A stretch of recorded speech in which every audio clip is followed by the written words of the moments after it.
So yun, okay KGX, kamusta kayong lahat? At ako ito, nakaunan pa mga idol, no? Papunta kasi ako yan. Naghihintay lang tayo ngayon kung ano oras tayo makapasok sa hotel natin. At ito ang sarap. Ito yung unang ko, lagi kong dala to mga idol. Kasi hindi ako nakakatulog sa ibang bahay pag hindi ko dala tong paborito kong unan mga lods, no? So pag-usapan natin yung Binance natin mga idol. Binance, no, final decision nyo, no, Feb 29. So dapat huwag nyo baliwalain ng SEC, no? Kasi talagang ano yan, baka mamaya hindi natin ma-access yung assets natin, no, pagka once na na-block yan.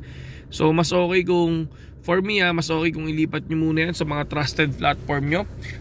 Kung ako itatanungin nyo, BitGet, kasi 2 years na ako sa BitGet. Tapos mabilis ang withdrawal, nandiyan yung proof of reserve. So good na good kung i-alternative nyo sa Binance mga idol. And then update sa BTC mga lodi, no? So kagabi biglang lumipad ang BTC hanggang 51,800 from 51,200 to 51,800. So di ba kita nyo naman yung sinabi natin doon. Pero ang nangyari, after 51,800, then bumaba ngayon, nag-retest. So sabi ko nga sa inyo, possible, pwedeng maging 63,000 at possible din ang 47,000 mga lods, no? Depende kung na-break yung ating support and ating resistance mga lodi.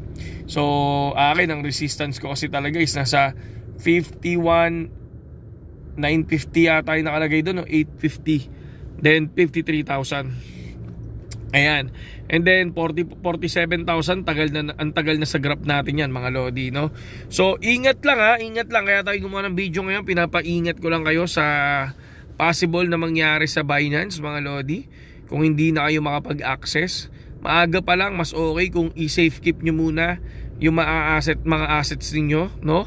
So yun lang sa ngayon KGX. At magandang gabi sa inyo lahat. At ang platform na ating inire-recommend, no, BitGet mga lodi, no. Nandiyan yung link sa description.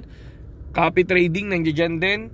Proof of reserves nandiyan din. Sinasabi na natin yan. Pero bago kayo pumasok, mas okay kung kayo mismo nagbasa sa sarili ninyo, no. Kami nag-aano lang kami, no, dagdag kaalaman lang, pero hindi 100%. Okay, so kayo magdesisyon. Okay, best platform ko BitGet. Saludo.